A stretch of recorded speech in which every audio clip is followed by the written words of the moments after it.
ప్రతిఘటన టీవీకి స్వాగతం. క్షణక్షణమే కోసం.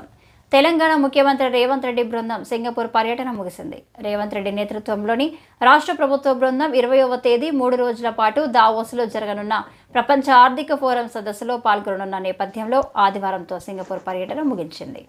ఈ పర్యటనలో భాగంగా ఆదివారం సింగపూర్ బిజినెస్ ఫెడరేషన్ ప్రతినిధులతో రాష్ట్ర బృందం చర్చలు జరిపింది. Indian Ocean Group CEO Pradeep, DBS, Blackstone, Meinhardt కంపెనీ ప్రతినిధులతో సీఎం రేవంత్ రెడ్డి, ఐటీ పరిశ్రమల శాఖ మంత్రి దుద్దిల శ్రీధర్ బాబు, ఆ శాఖ ప్రత్యేక కార్యదర్శి జేఎస్ రంజన్ భేటీ అయ్యారు. కాగా సీఎం రేవంత్ రెడ్డి నేతృత్వంలోని రాష్ట్ర ప్రభుత్వ బృందం ఈ నెల 20 నుంచి 22 వరకు దావోస్లో జరిగే ప్రపంచ ఆర్థిక ఫోరం సదస్సులో పాల్గొనుంది. గతంలో సుమారు 40,000 కోట్ల పెట్టుబడులు తీసుకువచ్చిన కారణంగా ఈసారి మరింత ఎక్కువ పెట్టుబడులు తీసుకురావాలన్న లక్ష్యంతో రాష్ట్ర ప్రభుత్వం ఉంది. హైదరాబాద్ను ఫ్యూచర్ సిటీగా దృష్టి పెట్టడంతో పాటుగా కొత్తగా తీసుకువచ్చిన క్లీన్ అండ్ గ్రీన్ ఎనర్జీ పాలసీని రాష్ట్ర ప్రతినిధి బృందం ఈ సదస్సులో వివరించనుంది.